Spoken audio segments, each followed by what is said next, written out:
टीवाय BCom semester 5 विषय business laws Vivekananda college of commerce. આપણે last time સવાલ સ્ટાર્ટ કર્યો હતો કરારના પ્રકારો સમજાવો। એમાં ત્રણ ભાગ છે અ, બ અને ક। એમાં અ પતી ગયો હતો, અની અંદર 4 મુદ્દા પતી ગયા હતા, બ આયા। એમાં છે જવાબદારીને આધારે। એમાં 4 પોઈન્ટ છે।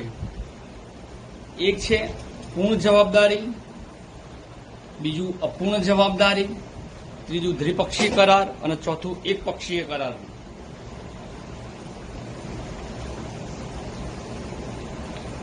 પહેલો પોઈન્ટ છે એને કહેવાય નિષ્પાદિત કરાર। આપણો લોનો વર્ડ છે નિષ્પાદિત કરાર, પણ સારી ભાષામાં સિમ્પલમાં એવું કહેવાય પૂર્ણ જવાબદારી, એટલે કે જેને જવાબદારી હોય એ કામ કરે।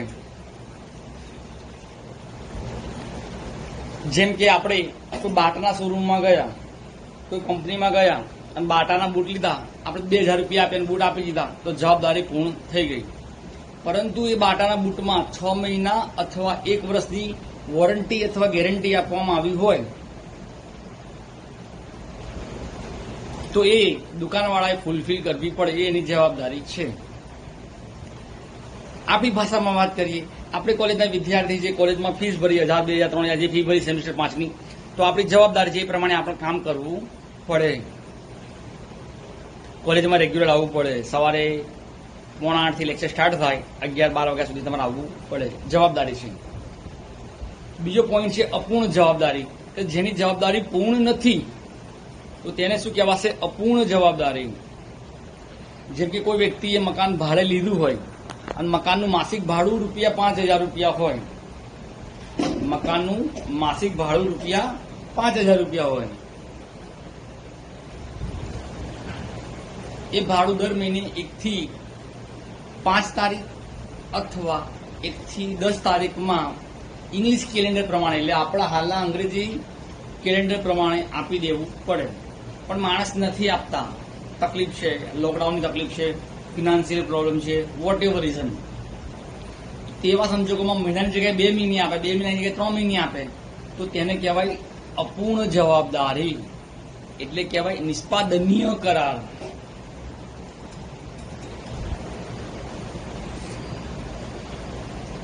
ત્રણ નંબર છે એકપક્ષીય કરારો। પક્ષીય એટલે આપણે પક્ષી નથી સમજવાનો, બર્ડ્સ નથી સમજવાનો, પક્ષી એટલે પક્ષ એટલે પક્ષકારો, પાર્ટી, વ્યક્તિઓ એવું સમજવાનું।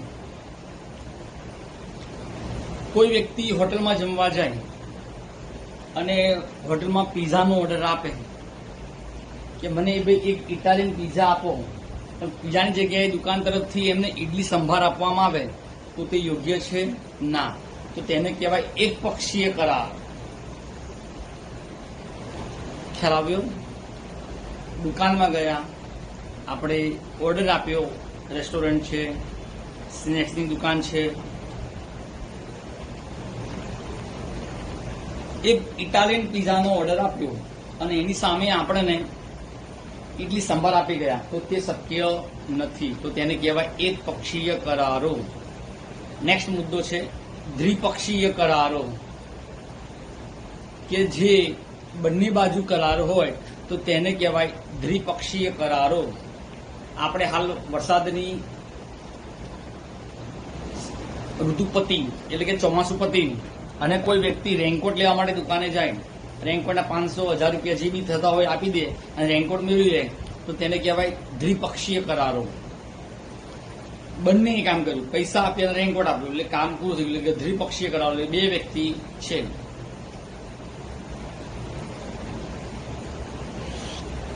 નેક્સ્ટ છે ક, વિભાગ ક, સ્પષ્ટતાને આધારે એટલે ક્લેરિફિટી,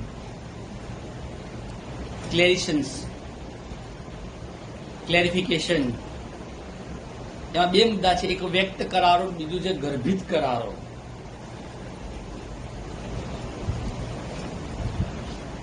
વ્યક્ત કરારો ઇંગ્લિશમાં કહેવાય એક્સપ્રેસ કોન્ટ્રાક્ટ। જ્યારે કોઈ કરારમાં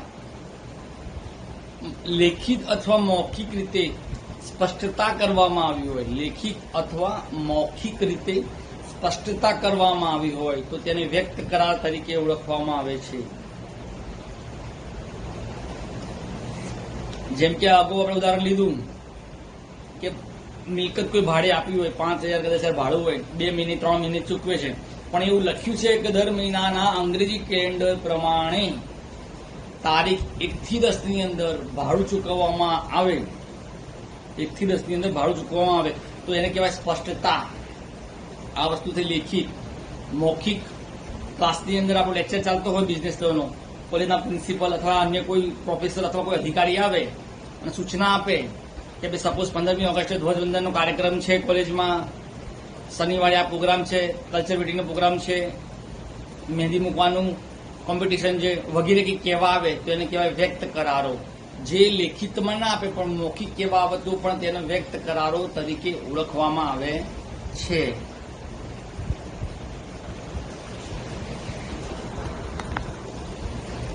છેલ્લો મુદ્દો ગર્ભિત કરાર, ઇંગ્લિશમાં કહેવાય ઇમ્પ્લાઇડ કોન્ટ્રાક્ટ્સ. ગર્ભિત કરાર એ એવો કરાર છે જે જોઈ શકાતો નથી પણ તેમ છતાં કરાર રહેલો છે તો તેને કહેવાય ગર્ભિત કરાર.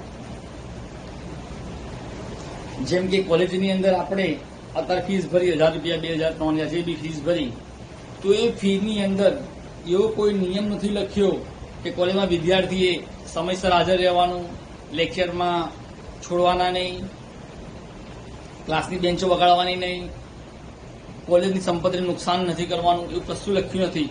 પણ તેમ છતાં એ નિયમો છે ને આપણે માનવા પડે અને આપણે એનું પાલન કરવું પડે તો તેને કહેવાય ગર્ભિત કરાર.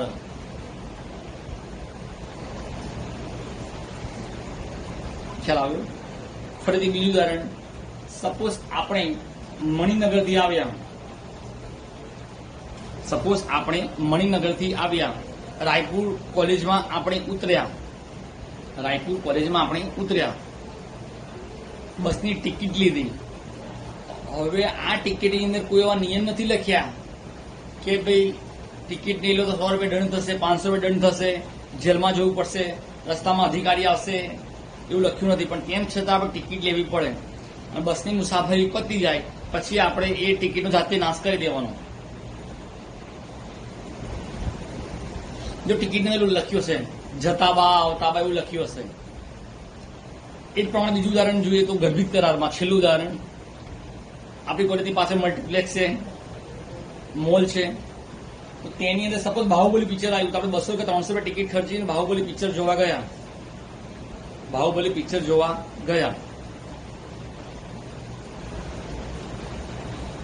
તો આ બાહુબલી પિક્ચર આપણે જોવા ગયા, એમાં ટિકિટ 200 કે 300 લીધી, તો ટિકિટમાં લખ્યું છે કે તમે જે સીટમાં બેસો સીટ ફાળવાની નહીં, સીટને નુકસાન નહીં કરવાનું, થૂંકવાનું નહીં, નુકસાન નહીં કરવાનું, કોઈ પણ જાતની સંપત્તિનો મિસયુઝ નહીં કરવાનો, શાંતિથી પિક્ચર જોઈને નીકળી જવાનું. કોઈ નિયમ લખ્યો છે ના, પણ તેમ છતાં આપણે નિયમ પાળવો પડે.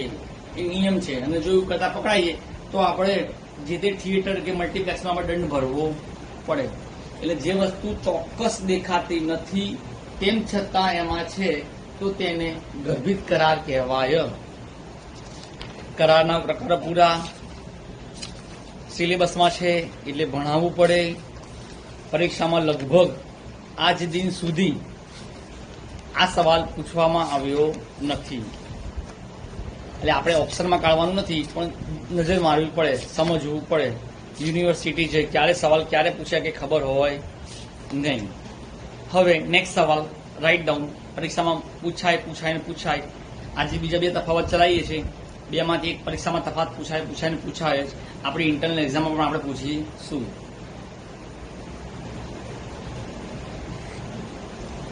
રદબાતલ કરાર અને રદબાતલ થવાને પાત્ર કરાર વચ્ચેનો તફાવત સમજાવો.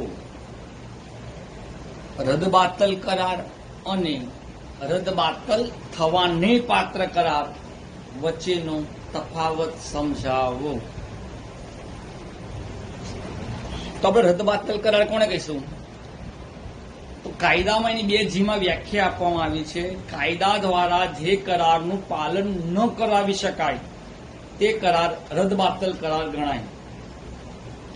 કાયદા દ્વારા જે કરારનું પાલન ન કરાવી શકાય તે રદબાતલ કરાર કહેવાય. ઇંગ્લિશમાં એને કહેવાય વોઇડ કોન્ટ્રાક્ટ. આપણે એવું કહી શકીએ કે ના ભાઈ દરેક વિદ્યાર્થી દર રવિવારે કોલેજમાં ભણવા આવવાનું છે? શક્ય છે ના. હા, કોક વાર ચાલે કે જેમ કે એક્ઝામ નજીક આવી ગઈ, સિલેબસ પૂરો નથી થયો, તો આપણે સ્પેશિયલ લેક્ચર ગોઠવીએ, એક્સ્ટ્રા લેક્ચર ગોઠવીએ તો વસ્તુ બરાબર છે. આપણે એવું કહેવાય સવારનો કોલેજનો ટાઈમ છે, સવારે 8 થી 12 નો ભણવાનો. આપણે એવું કહેવાય સાંજે રાતે 10 વાગે આવજો ભણવા, રાતે 9 થી 11 ભણવા આવજો. શક્ય છે નહીં. સ્કૂલમાં નાના છોકરાઓ હોય, નથી કહેતા કે ભાઈ મારા પપ્પા આસમાનમાં તારા તોડીને લાવે, મારા પપ્પા બિલ્ડિંગને 15મા માળથી નીચે પડે તો કશું થાય નહીં. તો એવા કોઈ કરાર કરી શકાય નહીં. અને જો એવા કોઈ કરાર કરો તો તે રદબાતલ કરાર કહેવાય. સપોઝ આપણા ગુજરાતની વાત કરીએ, અમદાવાદની વાત કરીએ, કોઈ વ્યક્તિ એમ કે એક વ્યક્તિ પાસે મેં 10 નંગ દારૂ મંગાવ્યું અને પછી સાહેબ પૈસા આપી આપણે પૈસા દારૂ આપતો નથી, તો એ કરાર કહેવાય ના. કેમ કે આ શું કહેવાય? રદબાતલ કરાર, વોઇડ કોન્ટ્રાક્ટ છે કે જેનું કાયદા દ્વારા પાલન કરાવી શકાતું નથી. સામેનો તફાવત છે. રદબાતલ થવાને પાત્ર કરાર એટલે વોઇડેબલ કોન્ટ્રાક્ટ, એટલે કે જે કરાર પક્ષકારના વિકલ્પે રદ કરી શકાય અથવા અમલ કરાવી શકાય તેમ હોય તો તેવા કરારને રદબાતલ થવાને પાત્ર કરાર તરીકે ઓળખવામાં આવે છે. કયો રદબાતલ થવાને પાત્ર કરાર છે? તો આપણે એના માટે 3 શોર્ટ નોટ છે. પરીક્ષામાં 3માંથી ગમે એકાદ શોર્ટ નોટ પૂછાય અથવા એમાંથી એકાદ MCQ પૂછાય, ખરા ખોટા પૂછાય, એકાદ વાક્યમાં સવાલ પણ યુનિવર્સિટીમાં પૂછાય. એ 3 શોર્ટ નોટ પણ આપણે આજે ઉપર છેલ્લી જોઈ લઈએ. એમાં એક શોર્ટ નોટ છે, લગ્ન અવરોધક સમજૂતી. કઈ સમજૂતી? લગ્ન અવરોધક સમજૂતી, મેરેજ રિસ્ટ્રેન્ટ. ક્લાસમાં કોઈ વ્યક્તિ છે, ધારો કે વ્યક્તિનું નામ ઐશ્વર્યા છે. હવે આ ઐશ્વર્યાને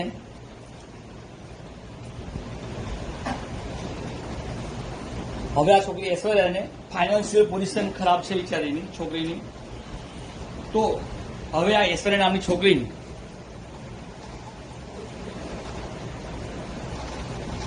મુકેશ અંબાણી રિલાયન્સ કંપનીમાં નોકરી જાય છે અને નોકરીની શરત એવી હોય છે, જો બેન તમે ભવિષ્યમાં લગ્ન કરશો તો તમારે નોકરીમાંથી રાજીનામું આપી દેવું પડશે.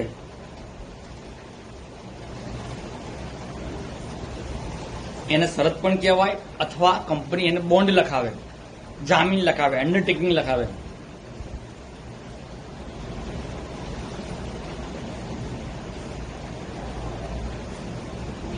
તો આવા સંજોગોમાં એ વ્યક્તિ સપોઝ નોકરી જોઈન કરે છે, 2 વર્ષ 4 વર્ષ નોકરી કરે છે, અમુક સમય થાય એટલે દરેકના સમાજના રૂઢિ અને રિવાજ મુજબ, પ્રણાલી મુજબ વ્યક્તિ લગ્ન કરે છે. પછી રિલાયન્સમાંથી મુકેશ અંબાણી સાહેબ એમને નોકરીમાંથી સપોઝ કાઢી મૂકે છે કે તમે બોન્ડનું પાલન નથી કર્યું, શરતનું પાલન નથી કર્યું, યુ આર સસ્પેન્ડેડ, ટર્મિનેટ, જે બી કહે. તો આવા સંજોગોમાં એ વ્યક્તિ અદાલતમાં જશે અને કે સાહેબ મારી રોજીરોટી, મારી નોકરી પર સાહેબ તરાપ મારવામાં આવી છે. તો અદાલતનો ચુકાદો એવો આવે કે દરેક વ્યક્તિને આર્ટિકલ 21 એટલે કે અનુચ્છેદ 21, બીજી ભાષામાં આપણે કલમ કહીએ, ભારતનું બંધારણ છે, એની અંદર દરેક વ્યક્તિને પોતાના જીવન જીવવાના અધિકાર છે. એને કહેવાય ફંડામેન્ટલ રાઇટ. તો આ ફંડામેન્ટલ રાઇટનો ભંગ થાય છે, ઇન્ફ્રિજમેન્ટ, ભંગ થાય છે. તો આ ભંગ ગણી શકાય નહીં. એટલે એ વ્યક્તિને નોકરીમાં રાખવા પડે. કોઈ વ્યક્તિના પોતાના પર્સનલ જીવન અંગે તમે કોઈ પણ પ્રકારનો રોકટોક કરી શકો નહીં. તો તેને કહેવાય રદબાતલ થવાને પાત્ર કરાર.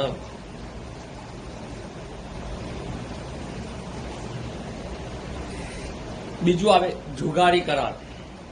ઉદાહરણ છેલ્લું છે, સમજીએ. ઇંગ્લિશમાં કહેવાય વેજરિંગ કોન્ટ્રાક્ટ.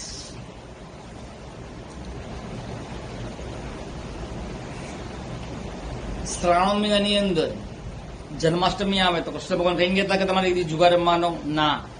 તેમ છતાં ઘણા વ્યક્તિ જુગાર રમે છે તો પોલીસ અધિકારી સાહેબ, પોલીસના માણસ પકડી જાય, એના પછી કેસ કરે, જેલમાં પૂરી રહી. રેસ પિક્ચર જોયું હોય તો સૈફ અલી ખાન વાળું, 23 નંબરનો ઘોડો મારો, 28 નંબરનો ઘોડો મારો, એ જીતી જાય તો આટલા પૈસા મારા, આટલા પૈસા તમારા. રેસ તો એ પણ જુગાર કહેવાય.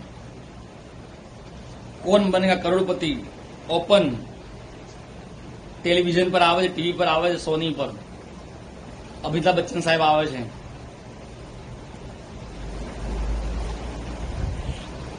કોઈ વ્યક્તિ કરોડપતિ બની જાય, કરોડ રૂપિયા જીતી જાય તો શું સરકાર રોકે છે? ના. કરોડો જીત્યા તો તમે 30% રકમ સરકારને ઇન્કમ ટેક્સ આપો. 30% રકમ સરકારને આપો એમ.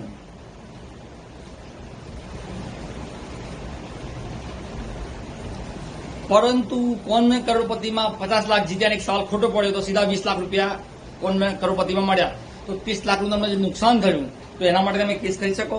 ના. સરકાર હંમેશા એવું કહેશે ભાઈ મને આપો, પણ હું આપીશ નહીં અથવા અપાઈશ નહીં. કારણ કે આ બધા કરાર એ રદબાતલ થવાને પાત્ર કરારો કહેવાય.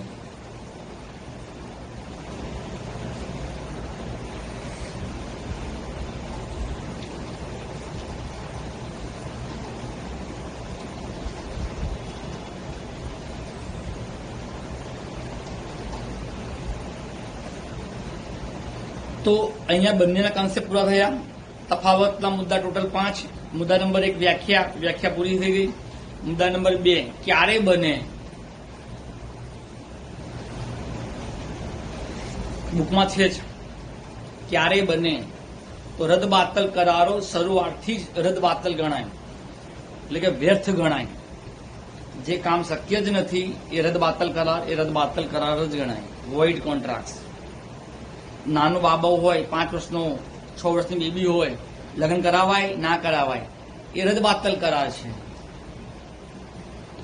7મા ધોરણનો વિદ્યાર્થી હોય, ટીવાય બીકોમમાં લેક્ચર ભરી શકે ના ભરી શકે, તેને શું કહેવાય? રદબાતલ કરાર. અને સામે છે રદબાતલ થવાને પાત્ર કરાર. તો રદબાતલ થવાને પાત્ર કરાર શરૂઆતથી જ પણ સહન કરનાર પક્ષકાર ઈચ્છે તો રદબાતલ કરાવી શકે છે.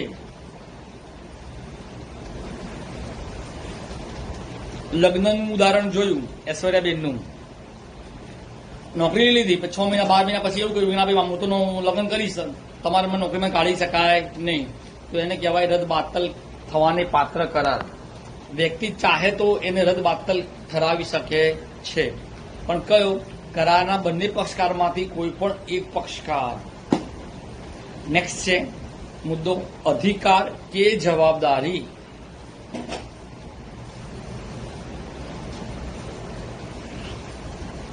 રદબાતલ કરાર પક્ષકારો વચ્ચે કાયદેસર જવાબદારી ઊભી કરતા નથી, અને જ્યારે સામે રદબાતલ થવાને પાત્ર કરારો જ્યાં સુધી પક્ષકારો રદ ન કરે ત્યાં સુધી કાયદેસર ગણાય છે. સમજીએ હવે. લેંગ્વેજ થોડી ટફ પડે, નવી લેંગ્વેજ છે લોની, એટલે ખ્યાલ ના આવે. સમજુ છું, પણ જેટલા ઉદાહરણ આવડશે તો તમને આ બધા કન્સેપ્ટ ક્લિયર થશે, અધરવાઇઝ થશે નહીં.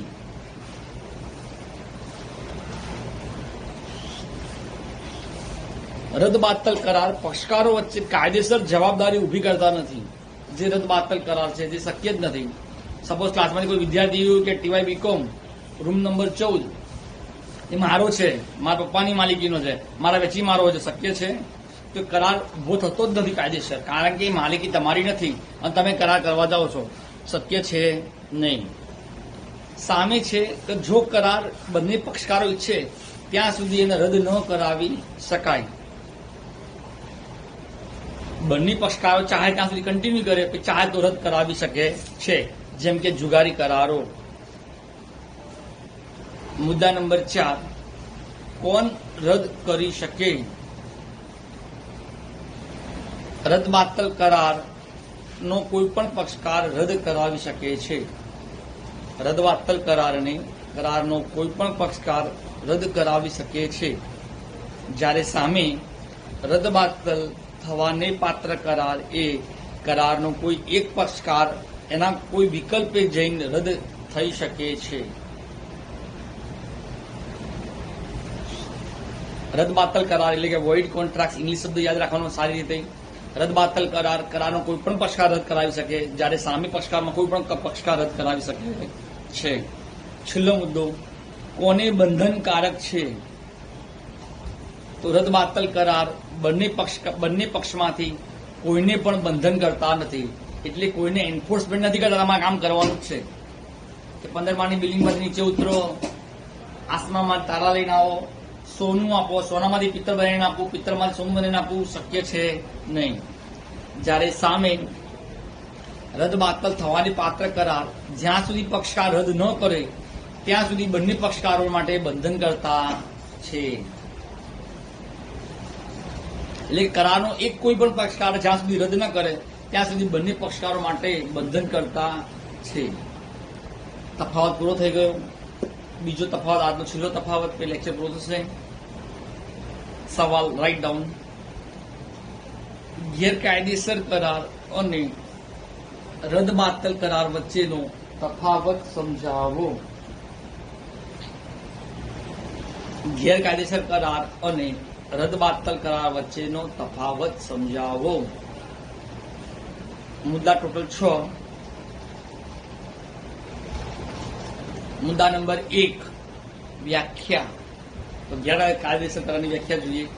જે કરાર કાયદાથી પ્રતિબંધિત હોય તેવા કરારને ગેરકાયદેસર કરાર કહેવાય. જે કરાર કાયદાથી પ્રતિબંધિત હોય તેવા કરારને ગેરકાયદેસર કરાર કહેવાય. કોલેજમાંથી સપોઝ લાઇટનું સ્ટાર્ટર લઈ લીધું, પંખો લઈ લીધો, પંખો લઈને કોઈને વેચી માર્યો, શક્ય છે? ના. તો ઇલીગલી કરાર કહેવાય.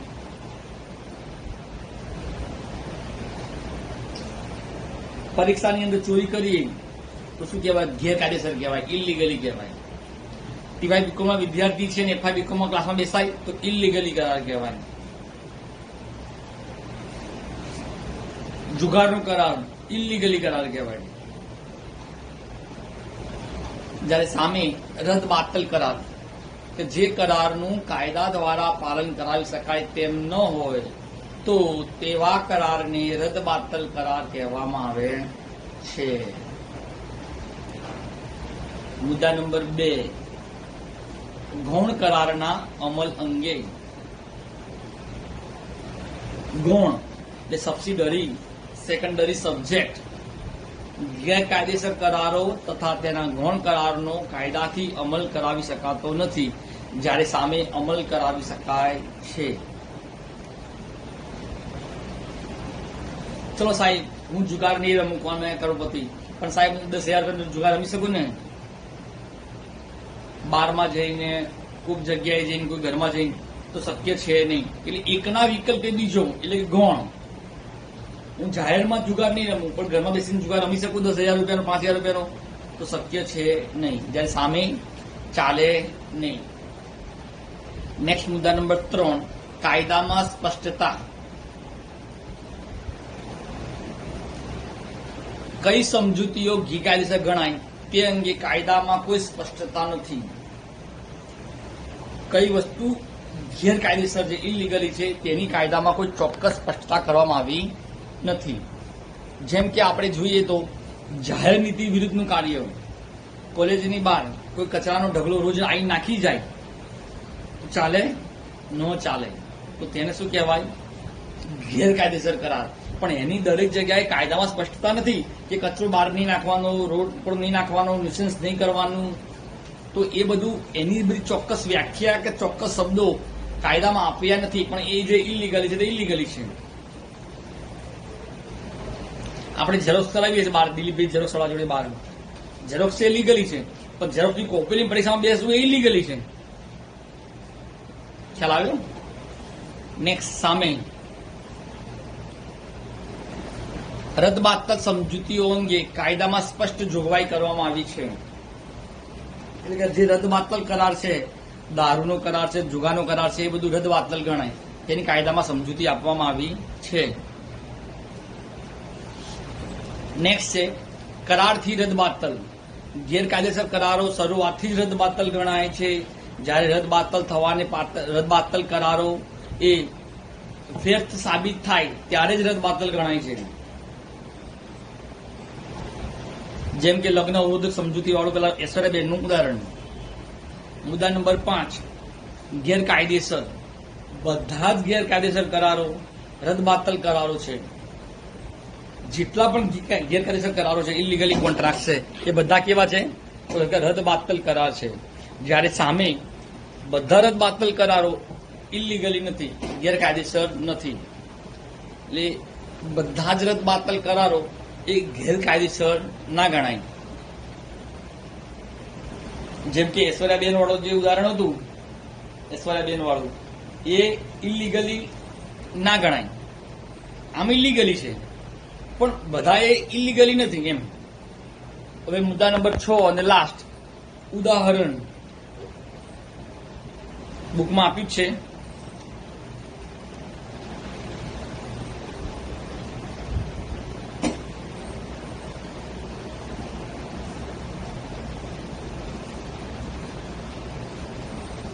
ગેરકાયદેસર કરારની અંદર એક છે જાતીય જીવન અંગે અનીતિનું કાર્ય કરવા અંગેની સમજૂતી.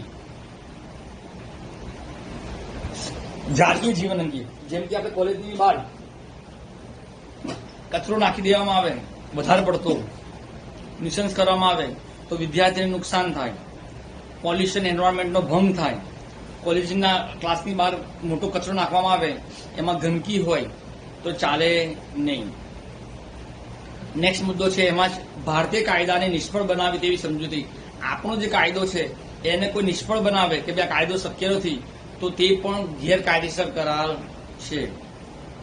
જેમ કે દારૂનો ધંધો ગુજરાતમાં પોસિબલ નથી, તેમ છતાં કોઈ કરે તો શું છે? ગેરકાયદેસર કરાર ગણાય. છેલ્લો મુદ્દો છે જાહેર નીતિ અંગે ભંગ કરવામાં બાબતે. કોઈ જાહેર નીતિ છે એનો કોઈ ભંગ કરે, કોઈ પરીક્ષા આવી હોય, પરીક્ષામાં બોલપેન નહીં લઈ જવાની.